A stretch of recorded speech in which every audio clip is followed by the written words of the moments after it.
Hello friends, जैसे कि आप लोगों को पता है कि परसेंटेज टॉपिक अब हमारा चल रहा है। तो जितने भी परसेंटेज में कॉन्सेप्ट होते हैं, जितने भी क्वेश्चन बनते हैं, मैं वो मैक्सिमम क्वेश्चन आपको करवा चुका हूँ। आज हम कुछ प्रीवियस ईयर क्वेश्चंस देखेंगे जो एग्ज़ाम्स में आए हुए हैं, तो उन्हीं को आज हम देखते हैं। और जैसे कि क्वेश्चन ये है, देखिए, the length of a rectangle is 37 1/2% and its breadth is decreased by 20%. Find percent change in area। देखिए इसमें एक थोड़ा सा एरर है।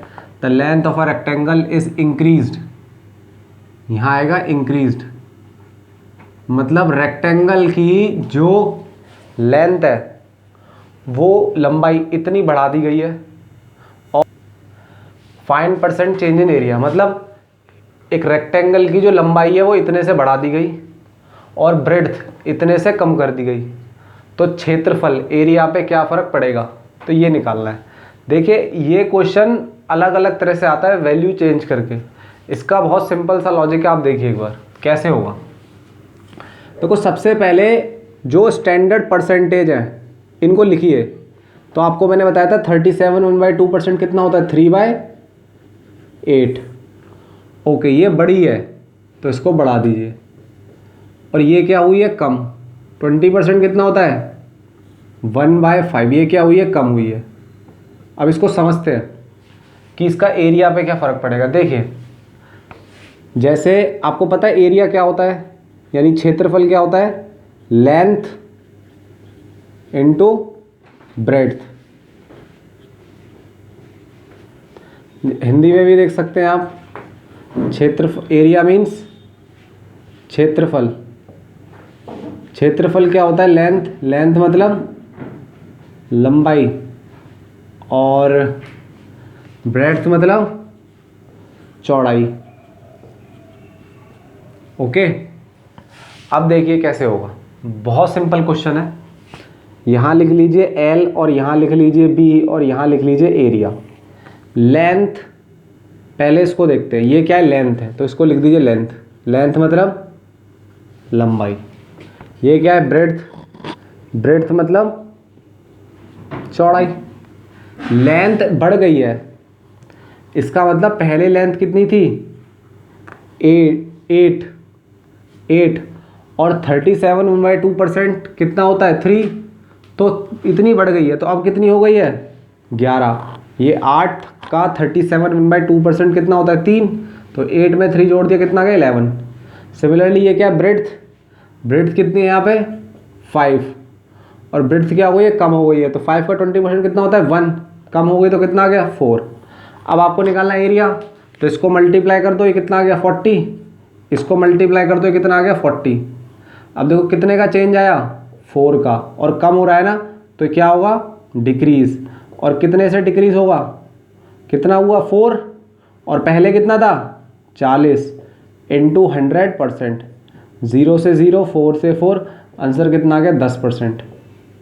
यानी कि अगर आप लंबाई को इतना बढ़ा दोगे और चौड़ाई को इतना कम कर दोगे, तो जो एरिया है वो 10% से क्या हो जाएगा, कम हो जाएगा। ठीक है, तो ये क्वेश्चन ज़रूरी नहीं है कि एरिया पर ही आए।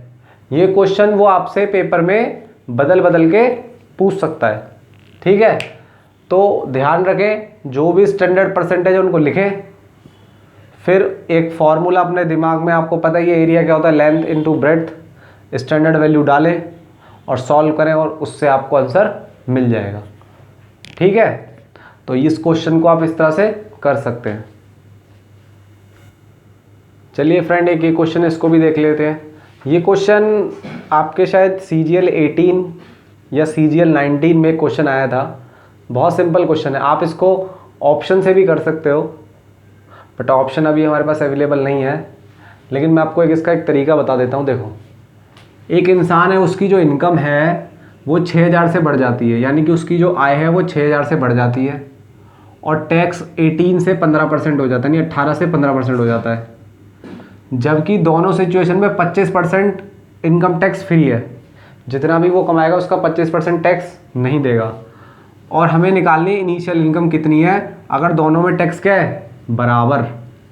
ठीक है, if he paid equal tax in both cases. देखिए वेरी सिंपल क्वेश्चन। सबसे पहले मान लो कि इसकी जो इनिशियल इनकम है, इनिशियल इनकम कितनी है इसकी, एक्स। तो दोनों केस को देखते हैं। देखो एक बार इनकम है इसकी एक्स और एक बार इनकम कितनी होगी, एक्स प्लस 6000 यानी 6000, क्योंकि 6000 से क्या हो गया, बढ़ गया। टैक्स 18 है और यहाँ 15 है, जबकि 25% टैक्स फ्री है, यानी कि जो टैक्स लग रहा है वो 75% इनकम पे लग रहा है। तो इसको मल्टीप्लाई कर दो 75 से, परसेंटेज से, और इसको भी मल्टीप्लाई कर दो 75 से। क्यों? क्योंकि इन पे तो टैक्स लग रहा है भाई, इस पे टैक्स लग रहा है, इसका 25% छोड़ दिया तो 75%, इसका 75%। पहले टैक्स कितना है 18%, तो यहाँ 18% कर दो, और अब टैक्स कितना है 15%, तो इसको क्या करो 15% कर दो, और दोनों क्या है इक्वल, इक्वल कर दो, एक्स की वैल्यू निकाल दो। देखो इस पूरे से पूरा कैंसिल, ये 2 0 से ये 2 0 कैंसिल, 5 3 जा 15, सॉरी 3 5 जा 15, 3 6 जा 18, 6 को x के पास ले गए 6x, 5 को x के पास ले गए 5x, और 5 को 6 के पास ले गए 30,000। इधर आके x आ गया, तो x कितना आ गया 30,000। तो यानी कि उसकी इनिशियल इनकम कितनी थी 30,000। एक बार और समझा देता हूँ। एक इंसान है, उसकी जो इनकम है वो 6000 से बढ़ जाती है, 6000 से बढ़ जाती है, और टैक्स 18% से 15% हो जाता है। 25% इनकम टैक्स उसका फ्री है। तो इनिशियल इनकम निकालो, अगर वो टैक्स देता है इक्वल दोनों केसेस में, तो इनिशियल इनकम ने एक्स मानी। जब उसका 25% यानी कि 25% टैक्स नहीं है, तो कितने पे टैक्स लगेगा 75% पे। तो ये 75% हो गया, ये 75% हो गया। ये यहाँ से क्यों आया, क्योंकि 6000 क्या हो गया, बढ़ गई। पहले कितनी थी 18, अब कितनी है 15। इसको कैंसिल किया, सॉल्व के आंसर आ गया 30,000। तो ये जो एक्स निकल गया ये क्या है, इसकी इनिशियल इनकम। अच्छा क्वेश्चन है, इसको प्रैक्टिस करिएगा। कोई प्रॉब्लम होगा तो फिर मुझे बताइएगा, फिर मैं इसको दोबारा कराऊंगा, ठीक है। चलिए फ्रेंड्स, एक इस क्वेश्चन को भी देखते हैं। देखिए कृष्णा की जो सैलरी है ना वो 16.2/3% कम है किससे, राधा से। तो राधा की सैलरी कितनी ज़्यादा है कृष्णा से। देखिए सबसे पहले तो पता होना चाहिए 16.2/3% होता क्या है। ये होता है 1/6। ये मैंने आपको सारे स्टैंडर्ड लिखवाए थे, स्टैंडर्ड वैल्यूज़ लिखवाई थी, वहाँ से आया। अब इसमें एक तो है कृष्णा और एक है राधा। कृष्णा सैलरी है 16.2/3% लेस देन राधा। इसका मतलब अगर राधा की सैलरी 6 है तो कृष्णा की सैलरी कितनी होगी 5, क्योंकि 6 का 16.2/3% कितना होता है 1, और कम में तो कितना हो गया 5। तो राधा की सैलरी कितनी ज़्यादा है कृष्णा से, तो कितनी ज़्यादा है कृष्णा से 1, और किससे पूछ रहा है कृष्णा से, तो नीचे आएगा कृष्णा इंटू 100, क्योंकि परसेंटेज है। इसको सॉल्व कर लो, आंसर कितना आ जाएगा 20%, ठीक है। बट अगर एग्जाम में मैं होता, मैं इस क्वेश्चन को ऐसे नहीं करता। इतना सब लिखने की जरूरत ही नहीं है, इसका आंसर डायरेक्ट आएगा। देखो कैसे, मैंने आपको स्टार्टिंग में एक रूल पढ़ाया था जिसका नाम है AB रूल। आप पिछली वीडियोस देखोगे तो आपको ज़रूर मिलेगा। अब वो रूल का फ़ायदा यहीं पर है। देखो कृष्णा की सैलरी कितनी कम है 16.2/3%। इसका फ्रैक्शन बना लिया 1/6, और माइनस है क्योंकि लेस बोल रहे हैं। तो राधा की सैलरी कितनी ज़्यादा है, मैंने सिखाया था, माइनस की जगह क्या आ जाएगा प्लस। न्यूमरेटर सेम रहता है और जो डिनोमिनेटर होता है वो क्या होता है सब्ट्रैक्ट होता है। तो कितना आ गया 5, और 1/5 कितना होता है 20%। तो देखिए कितनी जल्दी हो गया। और एग्जाम में तो ये सब लिखना भी नहीं होता, सीधा ये लिखो 1/5 20%, इतना सब करने की जरूरत नहीं। तो अभी आप इससे सीखिए, और जब धीरे धीरे प्रैक्टिस हो जाए तो क्वेश्चन को ऐसे बनाइए, ठीक है। तो इस तरह क्वेश्चंस आते हैं, वैल्यू बदल के आते हैं, तो स्टैंडर्ड वैल्यूज आपको याद होनी चाहिए। कॉन्सेप्ट मैंने आपको पढ़ा दिया, ऐसे चाहो ऐसे कर लो, ऐसे चाहो ऐसे कर लो, लेकिन आप एग्जाम में इसको अप्रोच रखिए, इसको थोड़ा पीछे रखिए, ठीक है। चलिए फ्रेंड, इस क्वेश्चन को भी देखते हैं। ये क्वेश्चन भी एग्जाम्स में आता है कभी कभी। A man multiply number 7/4। एक आदमी है, उसको एक नंबर को मल्टीप्लाई करना था 7/4 से, 7/4 से कर दिया, और करना कैसे था 3/5 से। तो परसेंटेज रेवेन्यू निकालो। देखो एक है इसमें 7/4 और एक नंबर है 3/5। अगर मैं इसको लेके क्वेश्चन करने लग गया तो क्वेश्चन बहुत कॉम्प्लिकेटेड हो जाएगा। तो इसलिए क्या करूँगा, मैं इसमें थोड़ा चेंज करूँगा। मैं इन दोनों को एक ऐसे नंबर से मल्टीप्लाई करूँगा ताकि मुझे सिंपल नंबर मिल जाए। तो कैसे पता चले वो कौन सा नंबर हो भाई, 4 और 5 का कोई भी नंबर 4 और 5 को लो और उसका एलसीएम निकालो और उससे मल्टीप्लाई कर दो। देखो एलसीएम अगर आप निकालो 4 और 5 का तो कितना आएगा 20। तो 20 से इसको मल्टीप्लाई कर दो, 20 से इसको मल्टीप्लाई कर दो, तो कितना आ गया ये 35, और ये कितना आ गया 12। अब ये नंबर थोड़े से क्या हो गए, आसान हो गए। अब करना था इससे, कर दिया इससे। तो देखो जो परसेंटेज चेंज आएगा वो कैसे निकालते हैं, याद रखना, difference divided by right number, दोनों का डिफरेंस, और उसमें राइट नंबर से क्या करो डिवाइड कर दो। भाई दोनों का डिफरेंस ले लो 35 - 12, और राइट नंबर कौन सा है भाई, करना तो इससे था कर दिया इससे, तो राइट नंबर ये है। और ये नंबर अब क्या बन गया 12 × 100, क्योंकि परसेंटेज में पूछ रहा है। ये कितना हो गया 23, ये कितना हो गया 12। अब देखिए कुछ कट रहा है, एक बार चेक कर लीजिए। 4 से काटते हैं, 4 × 3 = 12, और ये कितने से कटेगा 25 से। एक बार चेक कर लीजिए कहीं गलती तो नहीं है।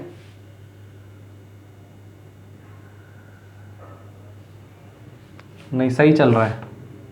तो कितना आ गया 23 × 25 डिवाइड बाय 3। इसको सॉल्व कर लीजिएगा, जो भी निकल के आएगा वही आंसर है। तो इस क्वेश्चन में ध्यान रखना कि पहले बात तो इस नंबर को थोड़ा सा चेंज कर लो। चेंज कैसे करना है, जो भी डिनोमिनेटर में जो भी नीचे लिखा हुआ है उसका एलसीएम से मल्टीप्लाई कर दो। फॉर्मूला है difference divide by right number, दोनों का डिफरेंस, और राइट नंबर कौन सा था ये वाला। सॉल्व कर दो आंसर आ जाएगा। ठीक है, चलिए फ्रेंड्स, एक ये क्वेश्चन है। इस क्वेश्चन से मैं आपको ना जो ये कंजप्शन और एक्सपेंडिचर वाले हैं, मैं आपको 4-5 क्वेश्चंस कराऊंगा, और सारे कॉन्सेप्ट मैं आपको एक ही क्वेश्चन में, मतलब अलग अलग क्वेश्चन में क्लियर कर दूंगा। जितने भी क्वेश्चन इसके बन सकते हैं सारे टाइप करा दूंगा। ठीक है, देखो the price of A sugar is increase by 20%, यानी चीनी का जो प्राइस है वो 20% से उठ गया है। कंजप्शन तो घटेगा अगर एक्सपेंडिचर बढ़ाना नहीं है। मतलब देखो कहने का मतलब ये है कि भाई जो चीनी है ना उसका पैसा आपको, जैसे मान लीजिए कि एग्जाम्पल समझते हैं कि आपकी मम्मी ने आपको 100 रुपीज़ दिए, 100 रुपये दिए, और बोला भाई चीनी ले आओ। आप गए, आप मार्केट से चीनी ले आए। चीनी का रेट क्या था 40 रुपीज़ पर केजी। तो कितनी चीनी लेके आए आप 2.5 केजी, यानी 40 रुपीज़ प्राइस, 2.5 केजी कंजप्शन, और एक्सपेंडिचर कितना हुआ 100 रुपीज़ का। कुछ दिनों बाद मम्मी ने फिर से 100 रुपीज़ दिए और बोला चीनी लेके आओ। अब क्या हुआ कि चीनी हो गई महंगी, चीनी हो गई 50 रुपीज़ की, मम्मी ने दिए 100 रुपये, तो चीनी हो गई 50 रुपीज़ की, मम्मी ने दिए 100 रुपये, तो कितनी चीनी लाओगे 2 किलो। तो उसी टाइप का एक क्वेश्चन है लेकिन परसेंटेज में। तो देखो मैंने आपको समझा दिया कि जो प्राइस होता है उसको मल्टीप्लाई करते हैं किससे, कंजप्शन से, तो निकलता क्या है एक्सपेंडिचर। और एक रूल मैंने आपको पहले ही बता रखा है, ए बी रूल, कांस्टेंट रहता है। देखिए प्राइस कितने बढ़ रहे हैं 20%, तो भाई 20% का मतलब क्या होता है 1/5। ए बी रूल में आपको पता है 2 क्वांटिटी होती है और दोनों का मल्टीप्लाई होता है, लेकिन जो निकलता है रिजल्टेंट वो क्या रहता है कांस्टेंट। तो यहाँ एक्सपेंडिचर क्या है कांस्टेंट लिखा हुआ है ना। अब 20% अगर आपने प्राइस बढ़ा दिया तो कंजप्शन कितना होगा, ए बी रूल लगाइए, बढ़ा दिया तो यहाँ क्या आएगा माइनस, न्यूमरेटर सेम और डिनोमिनेटर में क्या होगा प्लस 1/6, और 1/6 क्या होता है 16, 2/3%। आंसर आ गया। ठीक है। तो ये स्मार्ट अप्रोच आपको एग्जाम के अंदर दिखानी है। एग्जाम में आपको ये नहीं करना। देखो मैं बताता हूँ कई बच्चे क्या करेंगे, कई बच्चे ऐसे समझते हैं कि 100 ले लिया और 20% से बढ़ गया तो कितना हो गया, 120 हो गया, और कंजप्शन डिक्रीज़ करना है तो एक्सपेंडिचर बढ़ेगा नहीं, तो वो यहाँ वापस जाएंगे तो ये 20 आ गया और 100 आ जाएगा। देखो 120 से 100 गया तो कितने का डिफरेंस, 20 का किस पे, 120 पे। तो ऐसे भी कई लोग करते हैं, उससे भी ये आंसर आएगा। बट अप्रोच ये होनी चाहिए, क्योंकि एग्जाम में आपको टाइम बचाना है और टाइम बचाने के लिए आपको यही अप्रोच लगानी पड़ेगी। अदरवाइज आप इस अप्रोच में गए ना, मैं आपको ये अप्रोच बता दी मैंने, लेकिन मैं आपको कुछ क्वेश्चंस कराऊंगा जो इस अप्रोच से नहीं हो पाएंगे। तो इसलिए एक ही अप्रोच रखो और वो बेस्ट रखो, उससे क्वेश्चन करो, सारे क्वेश्चन बनेंगे। ठीक है, चलिए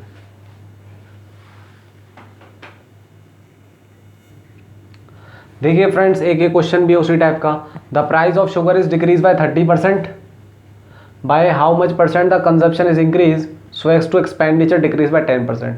पिछले क्वेश्चन से इसको रिलेट करिए। पिछले क्वेश्चन में एक्सपेंडिचर जो था वो क्या था, फिक्स था, लेकिन इस बार एक्सपेंडिचर में भी चेंज आ रहा है। तो कैसे करेंगे, देखिए इसे भी करने की एक ट्रिक है। प्राइस लिखिए, कंजप्शन लिखिए, एक्सपेंडिचर लिखिए, यही होता है भैया। प्राइस 30% से घट गए, यानी कि अगर प्राइस 30% से घट गए यानी डिक्रीज हो गए तो क्या हो गया, ये हो गया आपका 3/10, यानी पहले 10 थे, अब कितने रह गए, 7। इसको ऐसे लिख लो, ठीक है। प्राइस कितने थे, 10, और अब कितने हो गए, 7, ठीक है। एक्सपेंडिचर भी डिक्रीज हो गया, तो एक्सपेंडिचर भी डिक्रीज हो गया तो क्या मतलब है, इसका मतलब 1/10, यानी कि 10 था घट के कितना हो गया, 9। तो कंजप्शन के बारे में उसने पूछा और बोल रहा है कंजप्शन बढ़ रहा है। ओके, हमें नहीं पता लेकिन हम निकाल सकते हैं। तो देखो आप क्या करो, देखो यहाँ मान लो x और यहाँ मान लो y, ठीक है, और ये मल्टीप्लाई तो रहेगा ही, तो इसको इससे मल्टीप्लाई करोगे तो कितना आ जाएगा भाई, 10 प्राइस कंजप्शन इनटू एक्सपेंडिचर, और ये आपका एज इट इज रहेगा। तो निकालिए 10x बराबर 10, इसको इससे मल्टीप्लाई करके, इससे मल्टीप्लाई करके कितना आएगा, 7y बराबर 9, और दोनों क्या कर दो, डिवाइड कर दो। इसको इससे डिवाइड कर दो, इसको इससे डिवाइड कर दो, 10 से 10 कट गया तो x/y, ये 7 चला जाएगा, कितना आ जाएगा, 7/9, और ये x/y है क्या, कंजप्शन। कंजप्शन पहले था 7, अब कितना है, 9, तो कितने से बढ़ गया, 2 से। कितने से बढ़ गया, 2 से। पहले कितना था, 7, और आंसर किस में निकालना है, परसेंटेज में, तो 100 से क्या कर दो, मल्टीप्लाई कर दो, तो ये आ गया परसेंटेज कंजप्शन। ठीक है, अब देखो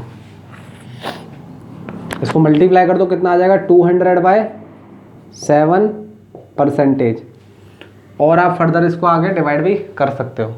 ठीक है, तो अगर ऐसे चेंज आ जाए तो फिर आपको इसी तरह से क्वेश्चन को आगे ले जाना पड़ेगा। इसमें मैं आपको एक टाइप और कराता हूँ अभी।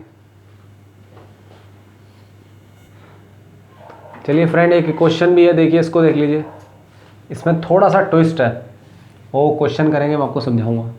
The price of a sugar is increase by 20%, यानी कि शुगर है उसका प्राइस 20% से बढ़ा दिया गया है, और कंजप्शन को कितना डिक्रीज़ करें कि एक्सपेंडिचर में 5% का इंक्रीज़ आए। अगर ओरिजिनल वो 280 kg शुगर लेता था। देखिए मैंने आपको समझाया था, एक होता है प्राइस, एक होता है कंजप्शन, एक होता है एक्सपेंडिचर। प्राइस कितने से बढ़ रहा है, 20% से। 20% से प्राइस बढ़ रहा है, मतलब प्राइस पहले कितना था, 5, अब कितना हो गया, 6, बढ़ गया ना। Expenditure will increase by 5%, expenditure 5% से बढ़ रहा है, 5% 1/20, अगर 20 था कितना होगा, 21। इसके बारे में कोई नॉलेज नहीं है, कोई बात नहीं, इसको x मान लो, इसको y मान लो।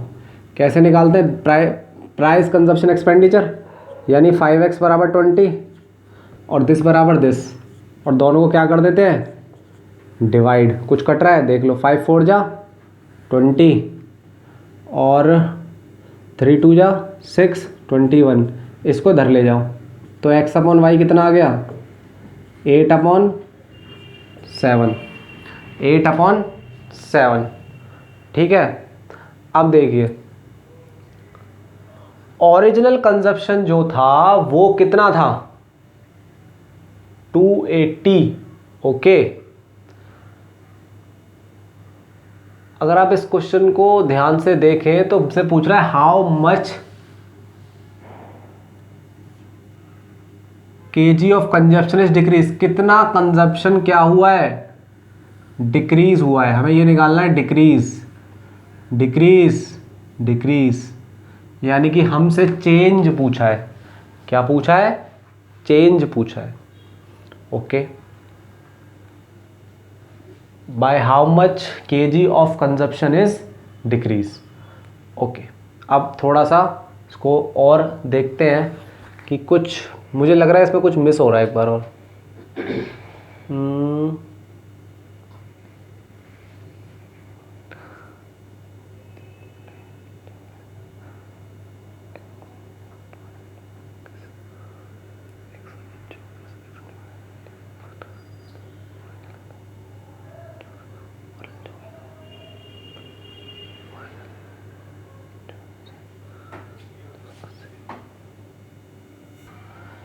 हाँ देखिए, इसमें क्या है कि ओरिजिनल जो है वो कितना 280, और ओरिजिनल हमने कितना लिया था x, यानी कि ये जो x है ये कितना है 280।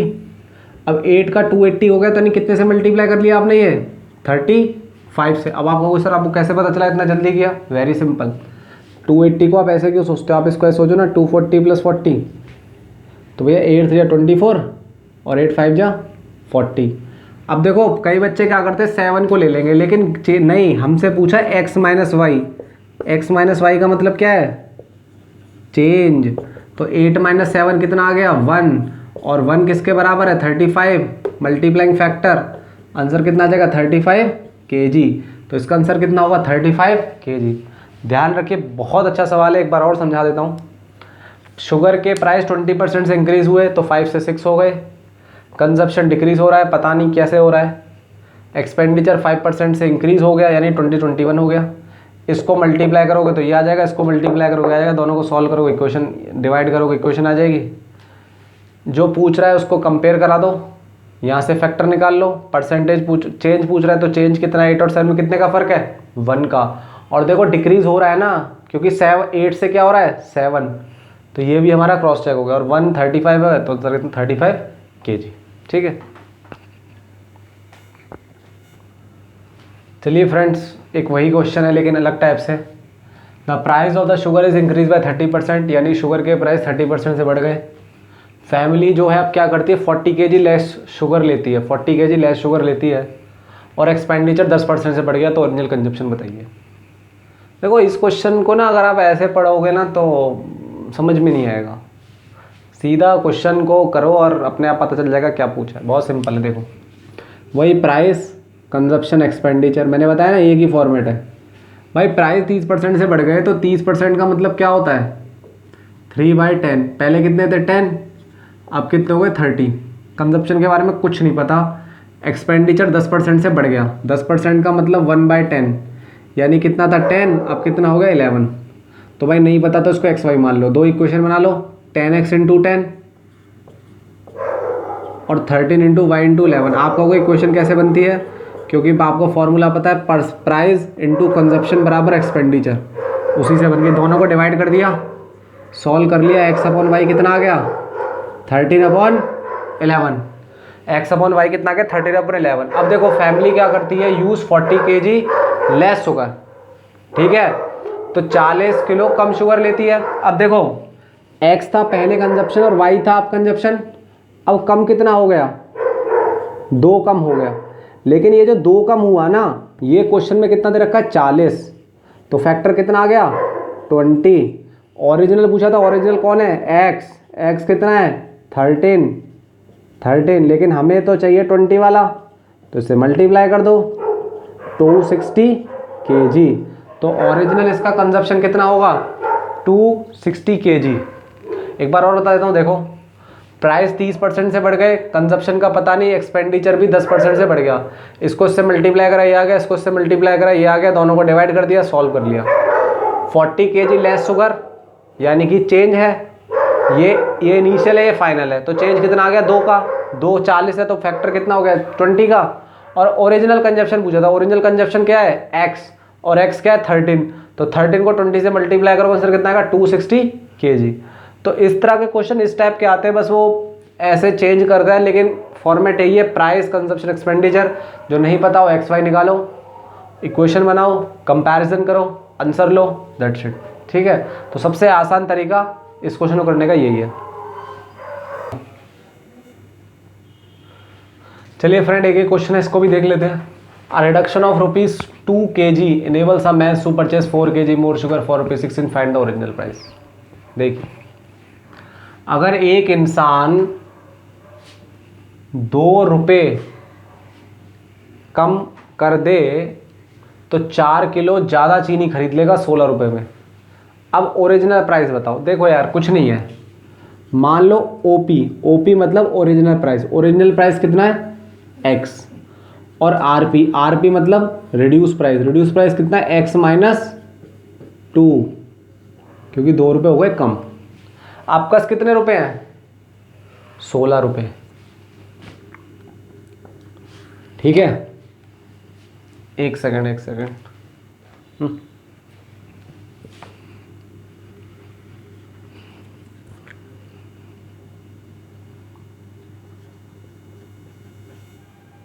तो 2 रुपीस, ये देखो थोड़ा ना यहाँ गलत है, ये है ₹2 पर kg, यानी कि x था टोटल और x माइनस 2 आपने कम कर दिया।